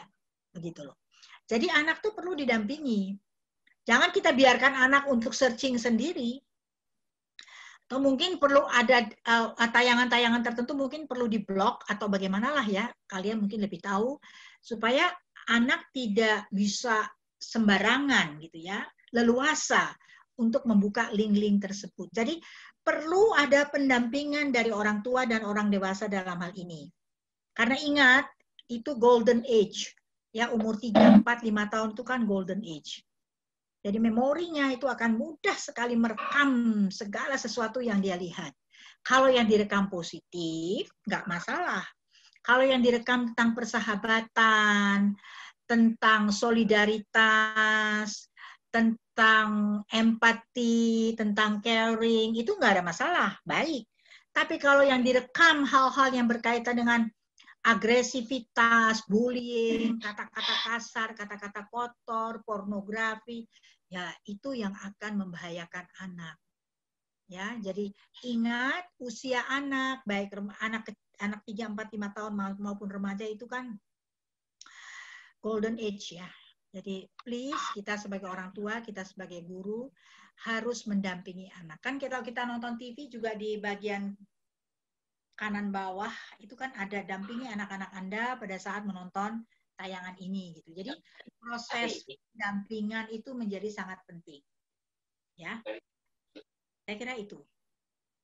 Itu jawaban dari saya. Oke, itu tadi jawaban untuk Kak Ara ya dari psikologi UNJ. Nah, ini pertanyaan selanjutnya dari Anissa Palesti.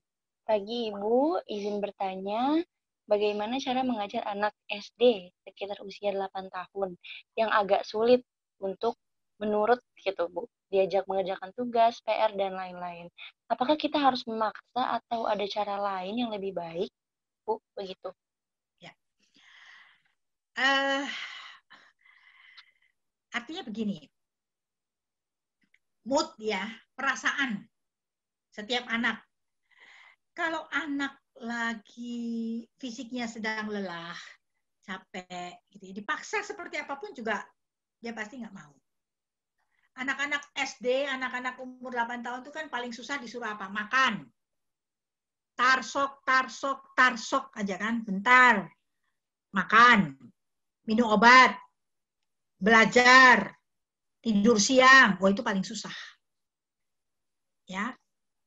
Kalau apalagi kalau dia sudah pegang HP, anak sekarang kan nggak nonton TV lagi, tapi pegang HP. Terus mulai main game. Nah,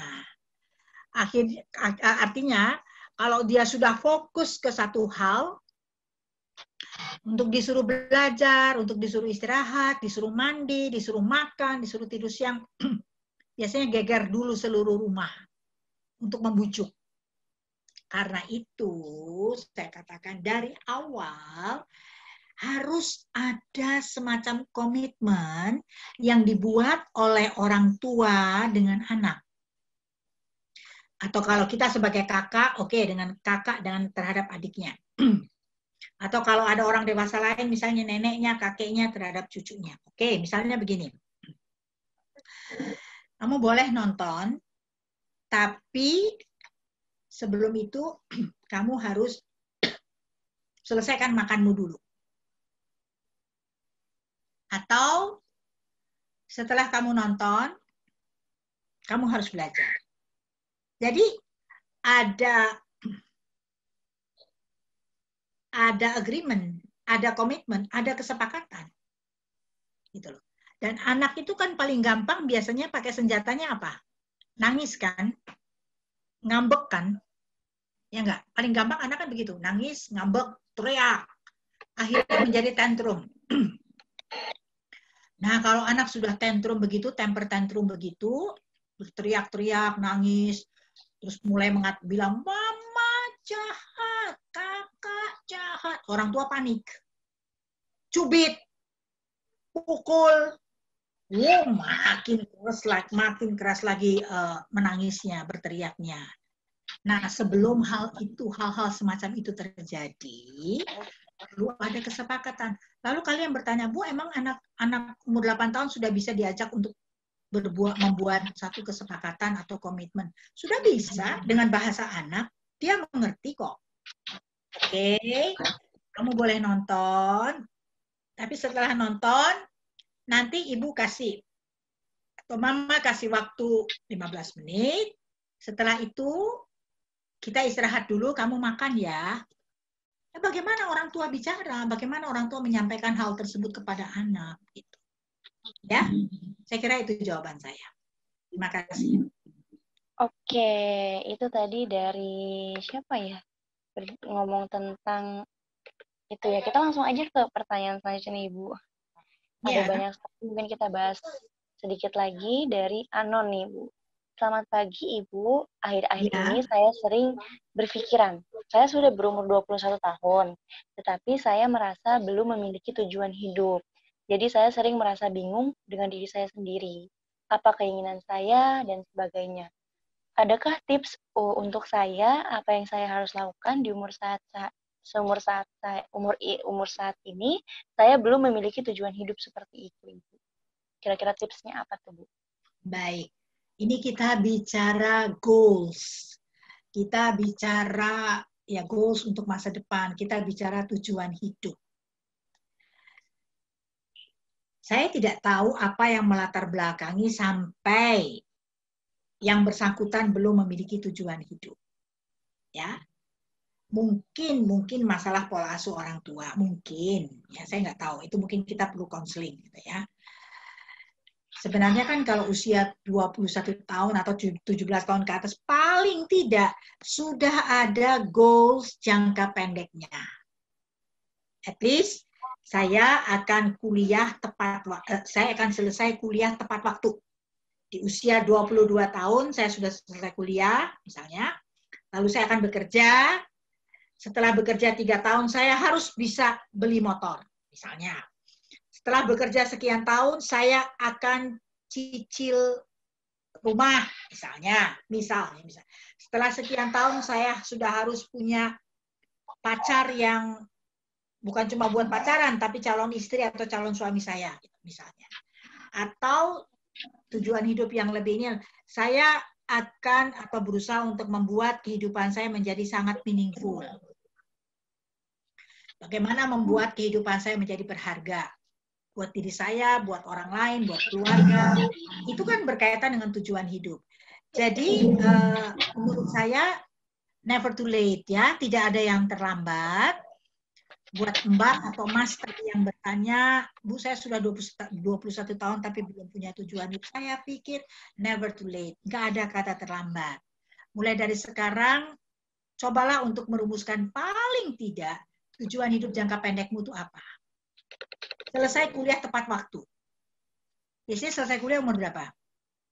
21, 22? Ya kan? Misalnya. Selesai kuliah tepat waktu dulu. Setelah itu mulai saya harus bekerja sekian tahun. Setelah bekerja saya akan ini. Mulai dari sekarang. Saya pikir kita yang harus harus berusaha untuk membuka diri. Kalau misalnya masih ragu, coba tanya dengan orang-orang terdekat kita. Bisa teman, bisa orang tua, bisa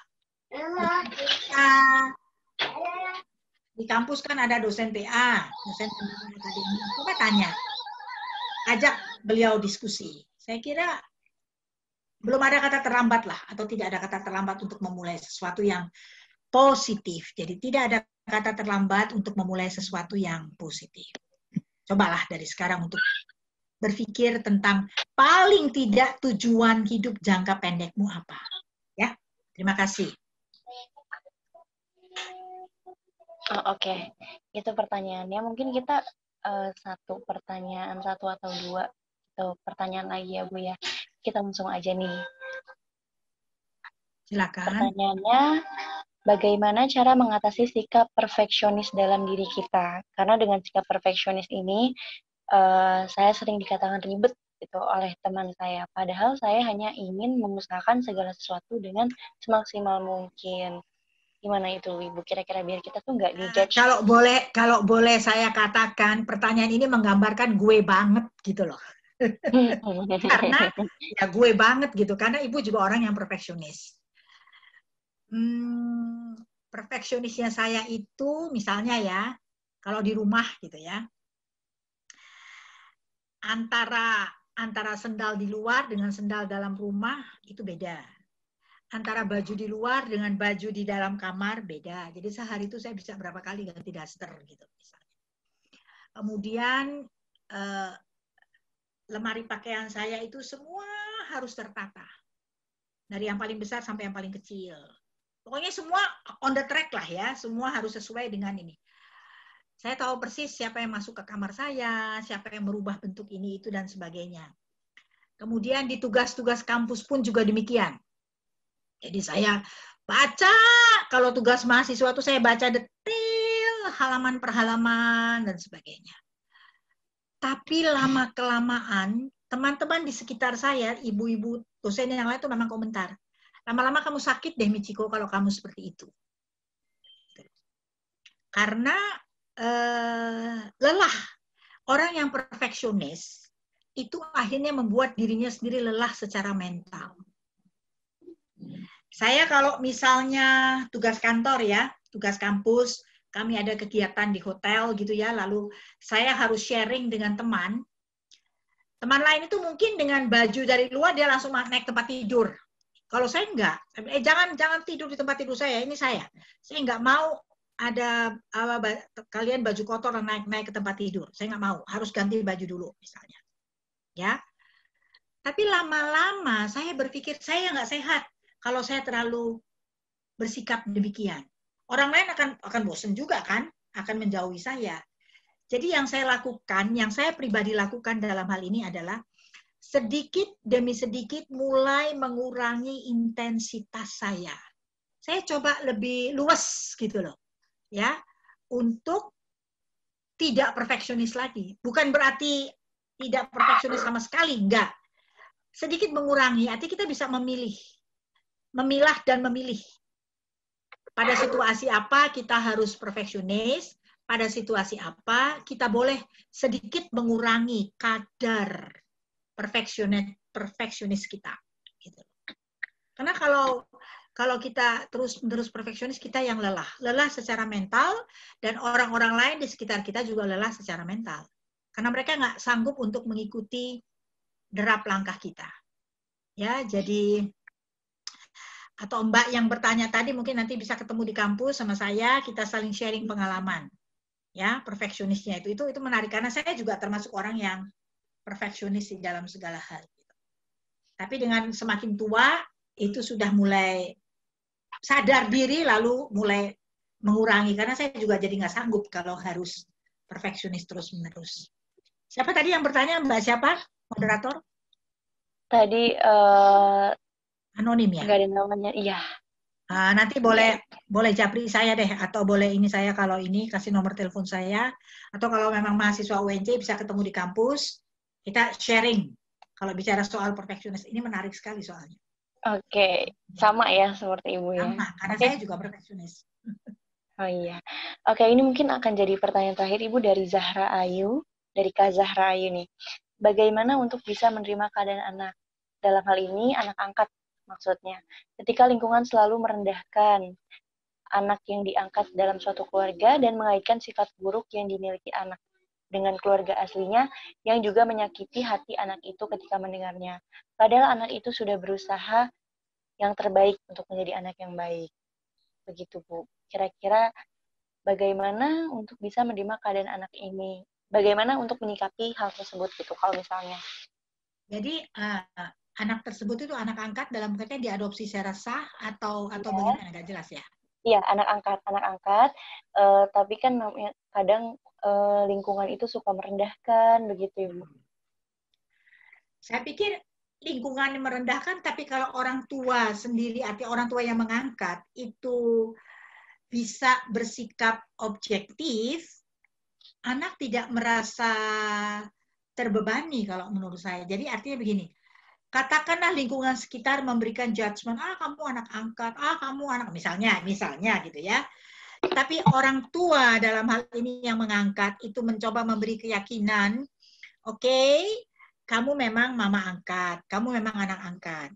Tapi kami sebagai orang tua memberi peluang yang sama dengan saudara-saudara kamu untuk kamu juga bisa berkembang. Jadi peran orang tua dalam hal ini untuk tetap terus memberikan penguatan kepada anak, sehingga anak tidak merasa mendapatkan perlakuan yang diskriminatif dari lingkungannya.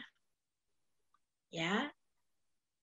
Jangan terlepas dari dia diangkat dari mana, orang tua kandungnya bagaimana, itu sudah tidak menjadi bagian kita lagi.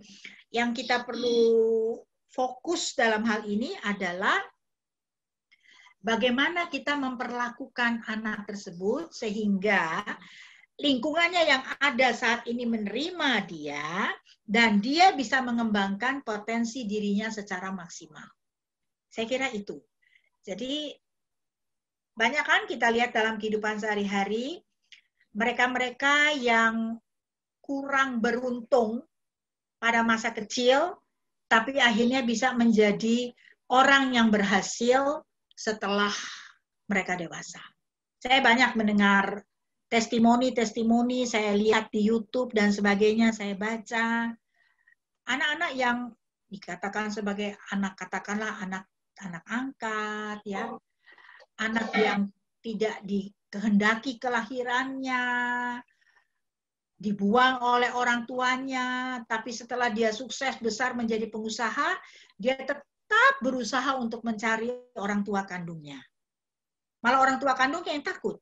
Tapi dia bilang, Papa nggak usah takut. Justru karena saya mendapatkan perlakuan buruk pada masa kecil, itu memotivasi saya untuk menjadi orang yang berharga, orang yang sukses, orang yang berhasil. Itu ada di acara Kick Andy dan sebagainya. Saya lihat testimoni-testimoni yang semacam itu. Jadi intinya peran dan tanggung jawab orang tuanya saat ini yang menjadi sangat penting. Ya, saya kira itu. Baik, mungkin itu menjadi pertanyaan terakhir kita. Sebenarnya ada banyak banget Ibu, sekitar 28 pertanyaan, tapi mungkin waktunya kurang cukup. Nanti mungkin kita bisa siasati perlu sesi yang kedua barangkali. Iya. Nanti Next ya, semoga sesi kita yang bisa. berikutnya mungkin nggak apa-apa. Semoga kita bisa ketemu lagi ya Ibu. Kita udah 2 jam akhirnya bersama-sama. Berakhirlah kita sudah pada akhir acara kali ini. Sebelum itu kami harap teman-teman dapat mendengarkan kesimpulan materi pada hari ini. Kesimpulannya, jadi yang namanya mengenal anak itu adalah hal yang sangat penting ya Bu ya. Karena dengan mengenal, kita akan coba memahami kondisi anak, apa yang anak mau, apa yang dia rasakan. Dan satu lagi yang saya garis bawahi adalah nothing impossible, everything is possible. Gitu ya Ibu ya. Iya. Oke, mungkin itu sekedar kesimpulan, karena tadi kita udah bahas banyak banget hal. Mungkin dari Ibu ada closing statement? Oke. Terima kasih karena kalian semua sudah berpartisipasi ya. Saya lihat di sini ada berapa puluh. Ada 149 partisipan, ada kurang lebih 28 pertanyaan yang diajukan ya. Mungkin ada yang belum dapat kesempatan, tapi it's okay. Mungkin panitia perlu berpikir untuk sesi yang berikutnya ya. Untuk mengisi kegiatan kita ini. Saya pikir ada beberapa hal yang perlu menjadi catatan bagi kita sebagai calon orang tua dan sebagai calon guru nantinya kalau kalian mengajar di sekolah. Yang pertama perlu kalian ingat bahwa anak itu adalah pribadi yang unik. Ya. Anak atau individu itu adalah pribadi yang unik. Karena itu perlakukanlah mereka sesuai dengan kebutuhan dan keunikan mereka. Jangan kita mengeneralisir mereka. Ya, jadi anak adalah pribadi yang unik, karena itu kita harus memperlakukan mereka sesuai dengan kebutuhan dan keunikan mereka. Lalu cobalah untuk selalu menghadapi dan menyikapi permasalahan yang mereka utarakan dengan komunikasi yang efektif, baik verbal maupun non-verbal. Jadi cobalah kita menjadi pendengar yang baik buat anak-anak kita. Cobalah dengarkan itu dengan hati. Jadi jangan memberikan punishment ataupun judgment, tapi dukung anak dengan encouragement, dengan praise and reward. Ya, saya kira itu yang bisa saya sampaikan. Dan satu hal tadi yang selalu saya katakan buat kalian semua, dalam dunia ini nothing is impossible. Everything is possible. Do your best. Ya.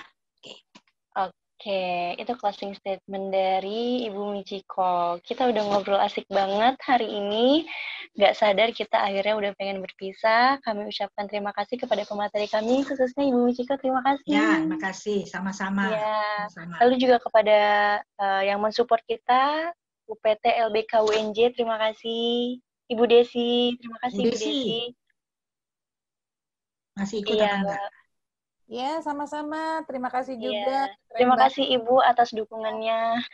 Terima kasih Bu Desi. Ya, Mbak Koko, terima kasih. Keren banget ininya sharingnya. Ini buat teman-teman mahasiswa dan teman-teman. Desi panggil saya dengan nama kesayangan tuh Mbak Koko gitu. Nama kesayangan kalau di LBK saya dipanggil itu sama Bu Desi, sama Mbak Desi. Iya. Terima kasih banyak Mbak Desi. Iya, sama-sama Mbak Koko. Sukses Mohon buat maaf, saya LBK. nggak pakai video ya, sedang tidak sesuai Sukses ini buat LBK. penampilannya. Ya. Iya. Baik Ibu, sukses terus untuk UPT LBK UNJ. Lalu juga kami mengucapkan terima kasih kepada Pak Sandi, lalu juga kepada media partner kita, Era FM, Eko Nasional. Terima kasih sudah membantu, lalu juga kepada tamu undangan pastinya, dan pastinya seluruh peserta Training Soft Skill 2 Community Development Fakultas Ekonomi Universitas Negeri Jakarta. Semoga dari pembelajaran kali ini kita dapat mengambil nilainya. Saya selaku moderator pamit undur diri, sampai jumpa pada acara kami selanjutnya. Wassalamualaikum warahmatullahi wabarakatuh.